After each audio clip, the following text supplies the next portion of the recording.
नमस्कार। दोपहर के बज चुके हैं 2।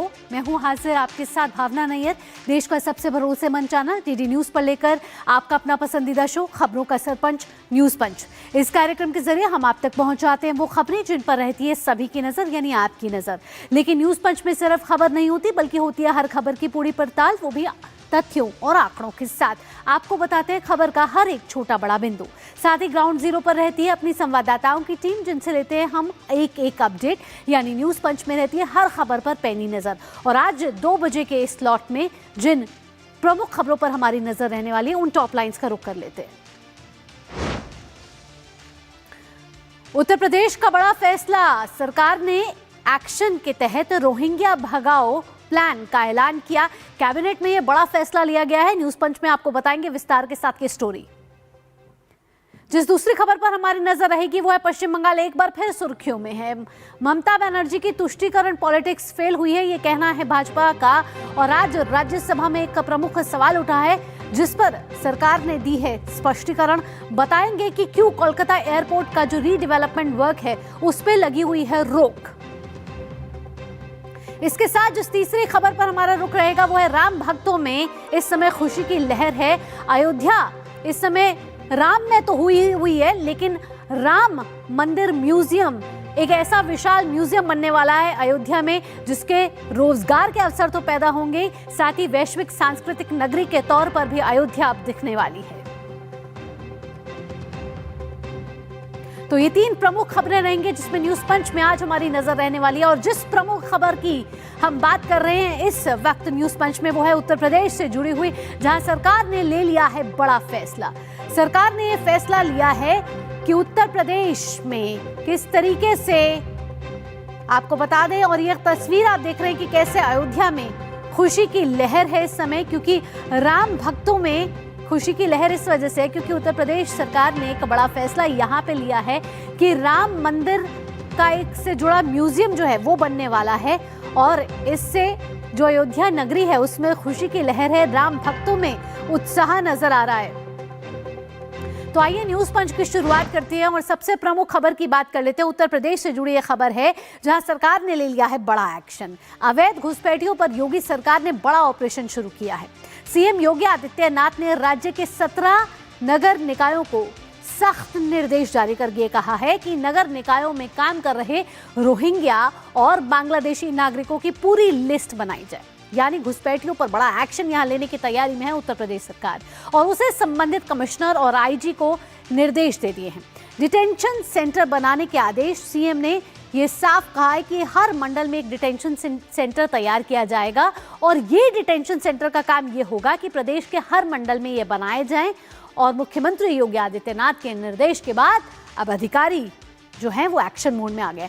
आइए आपको ग्राफिक्स के जरिए बताते हैं कि क्या ये लिस्ट बनेगी, कैसे इस लिस्ट को तैयार किया जाएगा, किसी फेजेस में तैयार किया जाएगा। आपको ग्राफिक्स के जरिए बताते हैं कि कैसे घुसपैठियों पर यहाँ वार करने को तैयार है उत्तर प्रदेश की सरकार।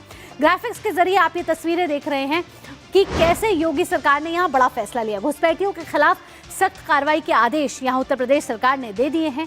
सीएम योगी का 17 नगर निकायों को निर्देश जारी किया गया है कि आप एक लिस्ट बनाइए। आप इस लिस्ट में ये करिए कि कौन कौन यहाँ आपके रोहिंग्या और बांग्लादेशी नागरिक यहाँ काम कर रहे हैं। साथ ही रोहिंग्या बांग्लादेशियों को की जो ये सूची है वो जल्द से जल्द बनाने के निर्देश दिए गए हैं। अधिकारी इस समय सतर्क मोड पर आ गए हैं, उनको ये दिशा निर्देश एक तय समय सीमा में यहाँ देने हैं। नगर निकायों में काम करने वाले की ये लिस्ट बनाने के निर्देश हैं। कमिश्नर और आईजी को सौंपी जाए ये घुसपैठियों की सूची, और उसके बाद उत्तर प्रदेश सरकार में योगी आदित्यनाथ को इसकी जानकारी दी जाए। इसके साथ साथ आपको बता दें कि प्रथम चरण में, मतलब फेजेस में ये होने वाला है, और स्टेप बाय स्टेप में अगर पहले चरण की बात करें तो पहले चरण में डिटेंशन सेंटर बनाने का निर्देश दिया गया है। हर मंडल में ये डिटेंशन सेंटर बनाए जाएंगे, ये निर्देश यहाँ उत्तर प्रदेश सरकार ने दे दिया है। आइए आपको तस्वीरों के जरिए बताते हैं कि किस तरीके से उत्तर प्रदेश की ये सरकार जो है वो घुसपैठियों पर शिकंजा कसती हुई नजर आ रही है। आप देख रहे हैं तस्वीरों के जरिए कि इस समय पुलिस अधिकारी, बड़े अधिकारी, वरिष्ठ अधिकारी सतर्क मोड पे सूची बनाने के निर्देश जारी किए हैं कि रोहिंग्या और बांग्लादेशी नागरिक जो है उनकी एक सूची बनाई जाए। प्रथम चरण में ये कहा गया है कि डिटेंशन सेंटर बनाए जाए, हर मंडल में ये डिटेंशन सेंटर बनाए जाएंगे।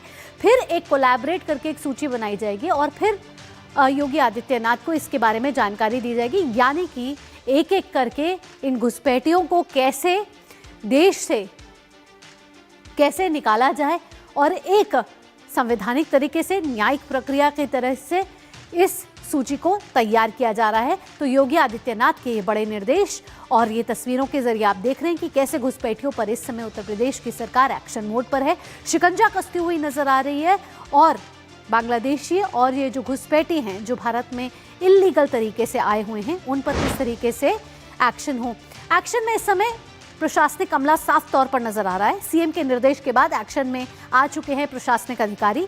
लखनऊ समेत सभी 17 नगर निकायों में जांच पड़ताल अब शुरू की जा चुकी है। तस्वीरों के जरिए आपने देखा है कि कैसे जांच पड़ताल चल रही है, सूची बनाई जा रही है, एक एक करके घर जाके पूछा जा रहा है। आधार, वोटर कार्ड और अन्य दस्तावेजों की जांच चल रही है, यानी इसी दस्तावेजों के बुनियाद पर यह सुनिश्चित किया जाएगा कि आप भारतीय नागरिक हैं, आपके पास नागरिकता का प्रमाण है या नहीं है। संदिग्धों की नागरिकता की पहचान यहाँ की जा रही है, दिखाए जा रहे हैं दस्तावेज, यानी उनका सत्यापन किया जा रहा है, उनकी प्रामाणिकता तय की जा रही है और साथ ही ये देखा जा रहा है कि ये जो सर्टिफिकेट्स उनके पास हैं वो कहीं फर्जी तो नहीं है, उनकी भी जाँच की जा रही है। घुसपैठियाँ होने की पुष्टि हुई तो सख्त कार्रवाई यहाँ उत्तर प्रदेश की सरकार ने दिशा निर्देश दिए हैं।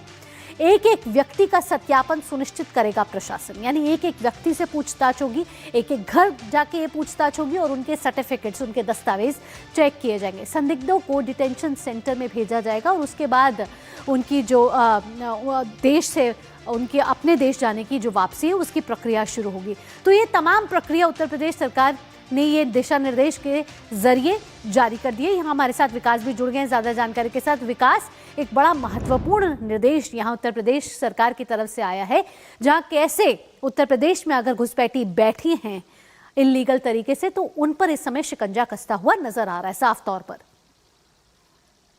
जी बिल्कुल, अवैध बांग्लादेशी और रोहिंग्या पर प्रदेश सरकार ने शिकंजा कसना शुरू कर दिया है और इसके आदेश मुख्यमंत्री योगी आदित्यनाथ ने 22 तारीख को दिए थे और उसके बाद से यह कार्रवाई लगातार जारी है और मुख्यमंत्री योगी आदित्यनाथ की तरफ से एक बार फिर 17 नगर निकायों को निर्देश दिया गया है।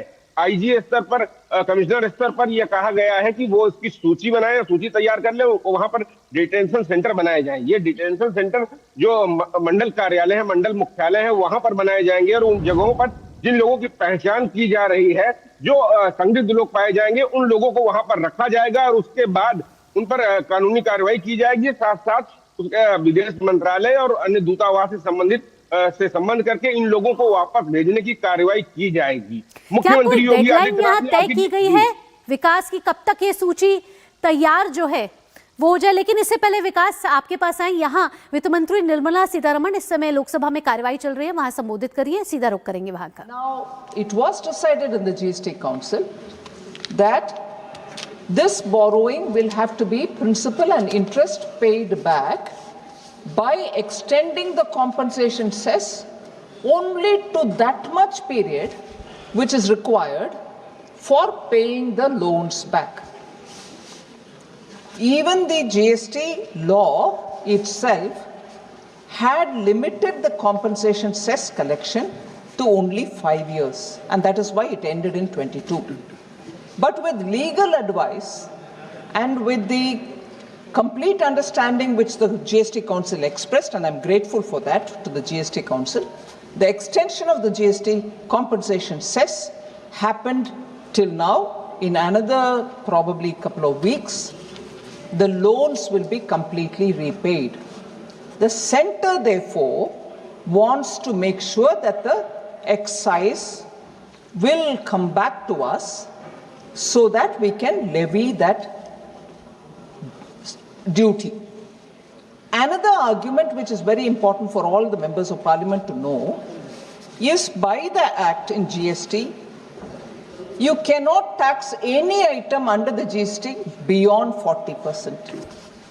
Now, if you can't tax any item, even if it is a demerit good like cigarette, beyond 40%, what is happening is the ultimate incidence through GST on a demerit good like cigarette has come down. So the popular narrative would be, is the government or is the GST Council cognizant of the fact that cigarette or the demerit good like tobacco is being taxed lesser than what it was earlier? Is that the intention? So to address that, in order that the incidence is no longer lesser than what it was during the GST time with the compensation cess, we are bringing this excise. So in a way, we are saying cigarettes shouldn't become affordable now because the incidence has become lesser. So that is the reason this bill has come before the House.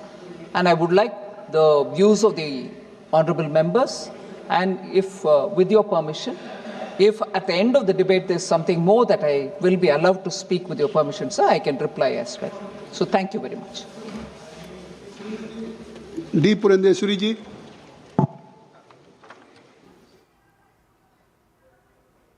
तो इस समय संसद का शीतकालीन सत्र चल रहा है और संसद के शीतकालीन सत्र का आज तीसरा दिन है। लोकसभा की कार्यवाही इस समय चल रही है। इसके साथ उत्पाद शुल्क संशोधन विधेयक जो है 2025, उसमें लोकसभा पर चर्चा हो रही है और केंद्रीय वित्त मंत्री निर्मला सीतारमण इस समय संबोधित कर रही थी और बता रही थी कि इस बिल की आखिरकार विशेषता क्या है और क्यों इस बिल को लाया जा रहा है। एक बार फिर विकास के पास चलेंगे। विकास हमें तमाम जानकारी दे रहे थे कि उत्तर प्रदेश सरकार की तरफ से जो एक्शन मोड लिया गया है घुसपैठियों को बाहर निकालने का, ऐसे में अधिकारी और वहां के वरिष्ठ लोग जो हैं इस समय जांच पड़ताल में जुट चुके हैं। विकास, हम आपसे पूछ रहे थे कि क्या कोई डेडलाइन यहां तय की गई है कि कब तक ये सूची तैयार की जानी है? देखिए, ये सूची तैयार की जा रही है और इनकी पहचान करने के काम शुरू हो चुका है, लेकिन इसके साथ साथ मुख्यमंत्री योगी आदित्यनाथ ने जो निर्देश दिए हैं सभी 17 नगर निकायों में वहां पर डिटेंशन सेंटर बनाना, क्योंकि संदिग्ध लोगों को जब पकड़ा जाएगा और पकड़े जाने के बाद उनको रखने के लिए एक विशेष जगहों पर रखा जाएगा। इन जगहों पर चिन्हित करने की अलग अलग प्रशासनिक कार्रवाई की जा रही है। कहां पर ये डिटेंशन सेंटर बनाए जाएंगे, ये इसका काम किया जा रहा है और इनके तैयार होते ही उन सभी लोगों को जो संदिग्ध पाए जा रहे हैं उन सबको वहां पर ले जाया जाएगा। उसके बाद आगे की न्यायिक कार्रवाई की जाएगी और इनको वापस इनके देश भेजा जाएगा। बिल्कुल। अब रही बात तो ये विकास, यहाँ 17 नगर निकायों की बात कर रही है उत्तर प्रदेश सरकार, लेकिन क्योंकि उत्तर प्रदेश सबसे बड़ा राज्य है और भी नगर निकायों पे यहाँ शिकंजा आगे कसता हुआ नजर आएगा। जी बिल्कुल, ये 17 जो नगर निकाय क्षेत्र हैं ये मंडल स्तर पर मंडल मुख्यालय हैं। इन पर इसका मतलब जो 5-5 जनपद एक मंडल में आते हैं वहां पर जो लोग संदिग्ध पाए जाएंगे उन जगहों को सेंट्रलाइज करके मंडल मुख्यालय पे लाया जाएगा। एक मंडल में लगभग 5 जनपद होते हैं सामान्यतया, तो पूरे प्रदेश में यह कार्रवाई की जा रही है एक साथ और इसके बाद इन लोगों को वहां पर संदिग्ध लोगों को रखा जाएगा। क्योंकि ये कार्रवाई करनी जरूरी क्यों पड़ गई थी, तो प्रदेश सरकार के पास लगातार ऐसे इनपुट आ रहे थे। हमने देखा था दिल्ली धमाकों के बाद जब डॉक्टर शाहीन और परवेज अली, डॉक्टर आरिफ गिरफ्तार होते हैं तो उसके बाद तमाम सारी जो जांच एजेंसियों को सुराग मिलते हैं उसमें तमाम सारी ऐसी चीजें गतिविधियां नजर आई थी जिनमें उत्तर प्रदेश के कई जनपदों को निशाना बनाने की साजिश चल रही थी। अब ये लोग बांग्लादेशी और रोहिंग्या किस तरीके से शहरों में जाते हैं और मिल जाते हैं, इनकी पहचान नहीं हो पाती। बड़े ही सामान्य रूप से ये आते हैं और शहर के किनारे झुग्गी झोपड़ी रहने लगते हैं और वहाँ छोटा मोटा काम करने लगते हैं एक सामान्य तरीके से और अपने आप को बताते हैं या वो पश्चिम बंगाल से आए हैं या असम से अपने आप को बताते हैं। ये लोग अपनी पहचान बताते नहीं है। धीरे धीरे कर ये वहां पर कुछ दस्तावेज बना लेते हैं और यहाँ के नागरिक बनकर काम धाम शुरू कर देते हैं। लेकिन इन लोगों के बीच तमाम सारे ऐसे लोग हैं जो गलत गतिविधियों में इनके कई बार नाम आ चुके हैं और इसी को सर्वोपरि रखते हुए, राष्ट्र हित को सर्वोपरि रखते हुए मुख्यमंत्री योगी आदित्यनाथ ने कहा कि सुरक्षा से कोई खिलवाड़ नहीं होगा, इन लोगों की पहचान की जाएगी और इन संदिग्ध लोगों को जो घुसपैठ बांग्लादेशी, अवैध बांग्लादेशी और रोहिंग्याओं को यहाँ से पहचान करने के बाद पकड़ा जाएगा और पकड़े जाने के बाद इनको वापस इनके देश जहाँ से ये आए हैं वहां भेजने की कार्रवाई की जाएगी। बहुत बहुत धन्यवाद विकास। उत्तर प्रदेश की तरफ से ये बड़ा फैसला और बड़ा निर्देश यहाँ जारी किया गया है, जहाँ जो उत्तर प्रदेश में अवैध घुसपैठिए हैं, बांग्लादेशी हैं, रोहिंग्या हैं, उनको कैसे देश से बाहर निकाला जाए। अगली खबर का रुख करेंगे। अगली खबर पश्चिम बंगाल से जुड़ी हुई है। पश्चिम बंगाल लगातार सुर्खियों में है। एक बार फिर सुर्खियों में इसलिए है कि कोलकाता एयरपोर्ट पर जो रनवे में रुकावट का काम आ रहा है और टर्मिनल की रीडेवलपमेंट का काम है, क्या उसकी वजह एक मस्जिद है? जी हाँ, इस मामले पर बीजेपी ममता सरकार पर कई सवाल खड़े कर रही है। संसद में आज ये सवाल उठा कि कोलकाता एयरपोर्ट पर नए रनवे नहीं चालू होने का कारण क्या एक धार्मिक संरचना है? राज्यसभा में उठी गूंज में सरकार ने रुकावट को कंफर्म किया। इससे पहले भी लोग कोलकाता एयरपोर्ट पर सुरक्षा व्यवस्था पर चिंता जताई गई थी। बीजेपी ने आरोप लगाया था कि एयरपोर्ट की सीमा बंद नहीं होने के कारण बाहरी लोग अनरिस्ट्रिक्टेड रूप से आ जा रहे हैं, जो सुरक्षा के लिहाज से एक बड़ी समस्या है। कोलकाता एयरपोर्ट पर जो कुछ हो रहा है वे सुरक्षा के लिहाज से एक चिंता का विषय बन चुका है। जमीन पर नमाज अदा की जा रही है, ये कहा जा रहा था कुछ समय पहले, और इसके बाद भी कोलकाता एयरपोर्ट की सीमा को सील नहीं किया जा रहा। तो आज जब ये संसद में भी सवाल उठा तो बीजेपी लगातार ममता सरकार पर हमलावर है कि कोलकाता एयरपोर्ट पर जो रनवे का काम है, रीडेवलपमेंट का काम है, उसकी क्या वजह? एक धार्मिक संरचना है जो वहां पर मौजूद है। यहाँ ग्राफिक्स का रुख करेंगे और आपको बताएंगे कि कैसे ममता की जो तुष्टीकरण पॉलिटिक्स है उसको बीजेपी कह रही है ये पूरी तरीके से फेल है। क्यों ये कह रही है बीजेपी ये आरोप लगा रही है कि कोलकाता एयरपोर्ट के जो ऑपरेशनल एरिया में एक मस्जिद है उस पर सवाल उठाए हैं। और आपको बता दें कि राज्यसभा में सरकार ने रुकावट को यहां कंफर्म कर दिया, यानी एक सवाल उठा उस पर राज्यसभा में सरकार ने कहा हाँ, जो रुकावट आ रही है कोलकाता एयरपोर्ट में रीडेवलपमेंट की और रनवे की, वो कहीं ना कहीं उसमें एक जो मस्जिद का मामला है वो बिल्कुल कंफर्म है, इसी वजह से ये सब कुछ हो रहा है। अमित मालविया ने अपने सोशल मीडिया पोस्ट पे ये सवाल खड़े किए हैं, ममता सरकार पर निशाना साधा है। सेकेंडरी रनवे के पास एक मस्जिद मौजूद है, यानी आप समझ रहे हैं सुरक्षा के लिहाज से कितना बड़ा खतरा है ये। सिविल एविएशन मिनिस्ट्री भी इससे सहमत है और सेफ ऑपरेशन में ये कहीं ना कहीं रुकावट डालता है, क्योंकि कई लोग वहां आते हैं, नमाज पढ़ने आते हैं और कहीं ना कहीं सुरक्षा के लिहाज से ये एक सवाल खड़ा करता है। पैसेंजर सेफ्टी सबसे ज्यादा जरूरी है और तुष्टीकरण पॉलिटिक्स के लिए सेफ्टी नहीं की जा सकती कुर्बान, यानी कि धर्म के आगे सुरक्षा का तो कोई मसला ही नहीं आता।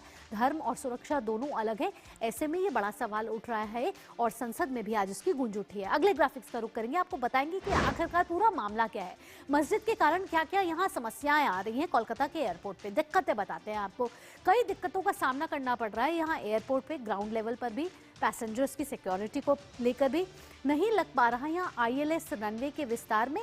जो ILS है वो यहाँ नहीं लग पा रहा, लेकिन इसके साथ साथ जो रनवे का विस्तार होना था, 2 एलिवेटेड रनवे के विस्तार के लिए कई बार केंद्र सरकार ने भी बात की, फंडिंग भी दी गई, लेकिन विस्तार में लगातार यहाँ दिक्कतें आ रही हैं। सुरक्षा में कहीं ना कहीं कहा जा रहा है कि बड़ा समझौता यहाँ हो रहा है, क्योंकि इस मस्जिद में नमाज पढ़ी जाती है और कई बाहर से लोग आते हैं और उनकी क्या कोई जांच होती है नहीं होती। फ्लाइट लैंडिंग में टक्कर होने की भी संभावना यहाँ जताई गई है और रनवे के अंतिम छोर से 250 मीटर जगह छोड़ना जरूरी होता है। लेकिन अब जब ये धार्मिक संरचना वहां बनी है तो किस तरीके से इसको आगे लिया जाएगा, इस मामले को राज्यसभा में सरकार से सवाल उठे हैं। आइए अब अगले ग्राफिक्स का रुख करेंगे और आपको बताते हैं कि आखिरकार ये मस्जिद का मामला है क्या। कोलकाता एयरपोर्ट से सटा है बांकड़ा इलाका, एयरपोर्ट के पास एक बांकड़ा इलाका है और कई लोग हर दिन यहाँ गेट नंबर 7 से एंट्री करते हैं। इस बांकड़ा इलाके में एक गेट नंबर 7 है, यहाँ से उनकी एंट्री होती है और उनके लिए अलग से बनाया गया है एक इंक्लोजर, मतलब उनकी एंट्री करने के लिए एक अलग गेट है। आधार कार्ड यहाँ दिखाना अनिवार्य होता है, लेकिन क्या सिर्फ आधार कार्ड दिखाना अनिवार्य से बाहर के जो पैसेंजर्स हैं वो सुरक्षित महसूस कर रहे हैं? लैंडिंग के समय जो दिक्कतें आ रही हैं, सामान बाहर होता है जमा और हाई सिक्योरिटी रास्ते से मस्जिद में आवाजाही होती है, यानी कि आना जाना वहीं हाई सिक्योरिटी रास्ते से होता है। अब रास्ते के बीच में एक टैक्सी वे भी मौजूद है, यानी जो मस्जिद का रास्ता है वहाँ एक टैक्सी वे भी है।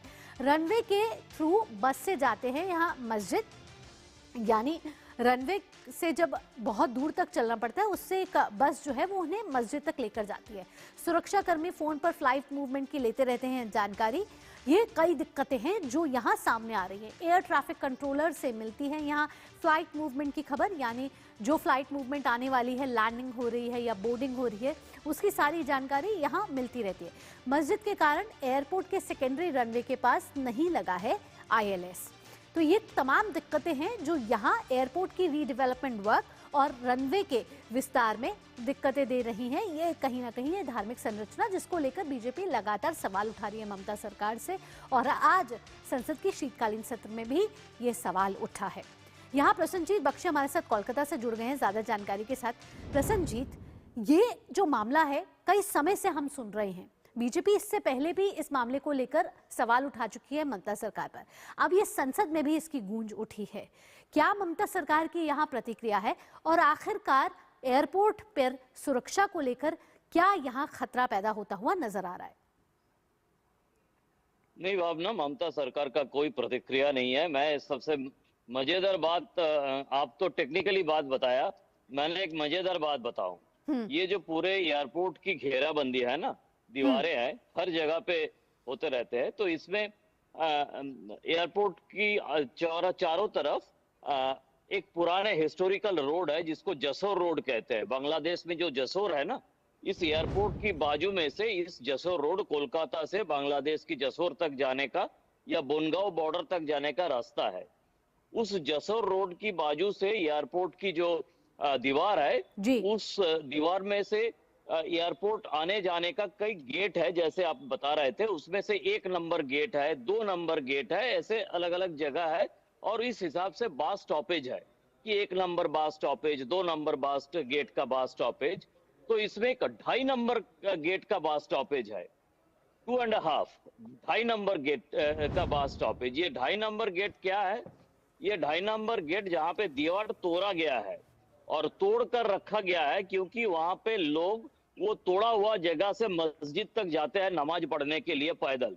एक तो टेक्निकली जो तरीका है वो आपने बताया, और बाकी इस मस्जिद में लोकल लोग पैदल नमाज पढ़ने के लिए जाना, ये सुविधा के लिए वो आराम से उस दीवार को तोड़ दिए हैं और उस तोड़ा हुआ दीवार से वो जाते हैं और उस जगह का, उस बस स्टॉपेज का नाम हो गया 2.5 नंबर।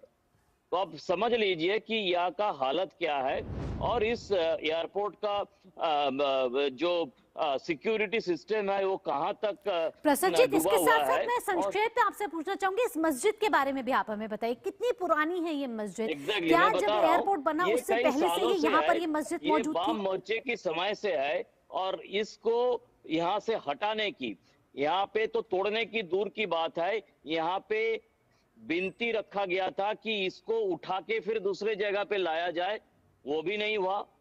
अब ममता बनर्जी को बताया गया था कि आप इन मुसलमानों की संरक्षक है, आप कम से कम इनको बताएं कि इस मस्जिद को, जैसे आजकल कई सारे टेक्नोलॉजी है कि नीचे से कुछ लगा के इसको उठा के दूसरे जगह पे लाया जाए। आप बंगाल आते हैं, अगर इंडस्ट्रियल डेवलपमेंट के बारे में ठीक प्रसन्नजीत, तो प्रसन्नजीत हमारे संवाददाता हम तक ये जरूरी है। जानकारी दे रहे हैं कि तो ये कैसे करने सुरक्षा के के लिए- लिहाज से एक ये बड़ा खतरा है, क्योंकि एक दीवार तोड़ के ऐसे ही वहां नमाज पढ़ी जा रही है। और अंदर जाने के लिए जब कहा जा रहा था कि एक गेट पे आधार कार्ड है, तो यहाँ तो दीवार तोड़ के ही नमाज पढ़ी जाए, तो सुरक्षा के लिहाज से तो बड़ा खतरा है। साथ ही साथ जो लैंडिंग होती है उसको लेकर भी यहाँ बड़ा खतरा नजर आ रहा है। प्रसन्नजीत, फिलहाल तमाम जानकारियों के साथ आपका बहुत बहुत धन्यवाद। और अब आपको लिए चलेंगे अयोध्या नगरी। श्री राम जन्मभूमि मंदिर में प्राण प्रतिष्ठा और ध्वजारोहण समारोह के बाद अयोध्या में पर्यटकों की संख्या में कई गुना बढ़ोतरी हुई है। राम नगरी अयोध्या में भक्तिमय के साथ साथ इस समय खुशी की लहर भी है। यहाँ योगी सरकार विश्व स्तरीय संग्रहालय बनाने का फैसला कर रही है। शहर को वैश्विक सांस्कृतिक राजधानी के रूप में विकसित करने के लिए इसे एक महत्वपूर्ण कदम माना जा रहा है। तो ये जो प्रपोज्ड प्लान है अयोध्या के लिए, जिसमें विश्व स्तरीय मंदिर संग्रहालय अब पहले से लगभग 2 गुना क्षेत्र यानी करीब 52 एकड़ में विकसित किया जाएगा। अयोध्या में विश्व स्तरीय संग्रहालय के लिए अतिरिक्त जमीन मिलने पर संत समाज में भी बड़ा उत्साह नजर आ रहा है। योगी सरकार का यह मानना है कि मंदिर संग्रहालय के तैयार होने से अयोध्या को एक नया सांस्कृतिक पहचान चिन्ह मिलेगा। साथ ही हजारों प्रत्यक्ष या फिर अप्रत्यक्ष तौर पर यहाँ रोजगार के अवसर भी खोलेंगे और बनेंगे। तो ग्राफिक्स के जरिए अब आपको बताते हैं कि किस तरीके से जो ये राम नगरी है भक्तिमय के साथ साथ एक इकोनॉमी के तौर पर भी यहाँ विकसित होती हुई नजर आ रही है। अर्थव्यवस्था के लिहाज से भी यहाँ बड़ा बूस्ट मिलने वाला है और साथ ही एक वैश्विक सांस्कृतिक राजधानी के तौर पर भी इसको आगे देखा जाए, इस रूप में नए बड़े कदम यहाँ लिए जा रहे हैं उत्तर प्रदेश सरकार की तरफ से। संग्रहालय को अतिरिक्त जमीन देने का यहाँ फैसला ले लिया गया है, यानी कि जो पहले जमीन थी उससे अब ये 2 गुने डबल के स्ट्रेंथ में बड़ा, विशाल, दिखेगा और इसमें कई ऐसी चीज़ें होंगी जो आधुनिक होंगी और राम की जो भी इतिहास जुड़ा है, इस मंदिर से जो पौराणिक कथाएं जुड़ी हुई हैं, वो इस संग्रहालय में इसकी जो नज़ीर है वो पेश की जाएगी। अतिरिक्त 27.102 एकड़ भूमि की जाएगी यहाँ हस्तांतरित और भविष्य की संभावनाओं पर अधिक भूमि की थी मांग, यानी पहले से मांग की जा रही थी कि इस क्षेत्र को बढ़ाया जाए ताकि इस म्यूजियम को और विस्तार मिले। पहले से लगभग दोगुने क्षेत्र में बनेगा ये मंदिर संग्रहालय और इस मंदिर संग्रहालय का एक अपना ही विशाल रूप होगा, अपनी कथाओं के साथ ये संग्रहालय बनेगा और अयोध्या को वैश्विक सांस्कृतिक राजधानी बनाने पर उत्तर प्रदेश सरकार का जोर है। साथ ही टाटा सन्स CSR फंड से करेगा परियोजना का यहाँ निर्माण और भारत सरकार, उत्तर प्रदेश सरकार और टाटा सन्स के बीच में ये एक MOU हो चुका है और इस MOU के तहत अब इस जो अयोध्या नगरी में जो संग्रहालय है इसको और व्यापक रूप और विस्तारित रूप दिया जाएगा। संत समाज और व्यापारियों में क्यों खासा उत्साह यहाँ नजर आ रहा है, क्योंकि अयोध्या में लगातार कई अवसर बढ़ रहे हैं, पर्यटकों की संख्या लगातार यहाँ बढ़ती हुई नजर आई है। अभी ध्वजारोहण हुआ और उससे पहले जब प्राण प्रतिष्ठा हुई थी उसके बाद से अयोध्या नगरी का एक तरीके से कहे तो कायाकल्प हो गया है। यहाँ एक सांस्कृतिक पहचान कैसे एक नई तरीके से यहाँ दी जाए, इसको लेकर तमाम प्रयास यहाँ किए जा रहे हैं। इसी वजह से संत समाज हो, व्यापारी हो, अयोध्या वासी हो, उनमें एक खुशी की लहर यहाँ देखी जा रही है। विकास एक बार फिर हमारे साथ जुड़ गए हैं। विकास, ये संग्रहालय अपने आप में अनूठा होने वाला है, विशेष होने वाला है और अयोध्या को एक नई पहचान देने वाला है। जी बिल्कुल, एक अलग पहचान देने वाला है और पूरी दुनिया से यहाँ पर लोग आएंगे, खासतौर से जिनकी राम में आस्था है, सनातन में आस्था है, हर वो व्यक्ति यहाँ पर आएगा और ये कुछ ऐसा दिख भी रहा है। प्राण प्रतिष्ठा समारोह के बाद जिस तरीके से यहाँ पर श्रद्धालुओं की संख्या दिख रही है, आपको इस वर्ष का अगर आंकड़ा बता दो शुरुआत में, तो इस वर्ष जनवरी से जून तक 23 करोड़ श्रद्धालु आ चुके हैं। ये अपने आप में दिखाता है किस तरीके से अयोध्या के प्रति लोगों में आकर्षण है, प्रेम है और उसी अयोध्या नगरी को रचा जा रहा है, गढ़ा जा रहा है, दुल्हन की तरह श्रृंगार किया जा रहा है, ध्वजारोहण समारोह किया गया भव्य तरीके से और उसके बाद पूरी अयोध्या में अन्य विकास कार्य किए गए। अयोध्या में रोड कनेक्टिविटी बेहतर की गई, अयोध्या में इंटरनेशनल एयरपोर्ट बनाया गया, इससे तमाम सारे लोगों को यहाँ पर आने में कोई दिक्कत न रहे। साथ ही साथ रेलवे स्टेशन का कायाकल्प किया गया। आप पहचान नहीं सकते हैं, अगर आप 8 साल पहले अयोध्या आए होते और आज अयोध्या आए हैं तो तस्वीर ही बदली है कुछ उस तरीके से जैसे त्रेता युग में प्रभु श्री राम को वैकुंठ से प्यारी अपने अयोध्या नगरी लगती थी, कुछ उसी तर्ज पर यहाँ पर विकास कार्य किए जा रहे हैं। मंदिर के निर्माण के साथ, ध्वजारोहण के साथ मंदिर के निर्माण का काम तो पूरा हो गया, लेकिन अन्य चीजें वहां पर डेवलप करने के लिए ये एक बहुत बड़ी पहल है और इस मंदिर संग्रहालय में अब बहुत ही खास बनेगा। और जो सबसे बड़ी बात है कि अब यह 52 एकड़ से ज्यादा जमीन पर बनेगा, तो तमाम सारे लोग यहाँ पर आएंगे और आप समझ सकते हैं 52 एकड़ में मंदिर संग्रहालय बनेगा। तमाम सारी सांस्कृतिक और सनातन से जुड़ी चीजें वहाँ पर रहेंगी। बिल्कुल, मंदिर के साथ साथ संग्रहालय का भी एक विशेष यहाँ एक विशेष प्रस्तुति देखने को मिलेगी। बिल्कुल, अपने आप में ये अनूठा कदम है उत्तर प्रदेश सरकार की तरफ से। फिलहाल विकास, तमाम जानकारियों के साथ आपका बहुत बहुत धन्यवाद। न्यूज पंच में फिलहाल इतना ही। देश और दुनिया की बाकी खबरों के लिए जुड़े रहिए DD न्यूज के साथ। दीजिए अनुमति, नमस्कार।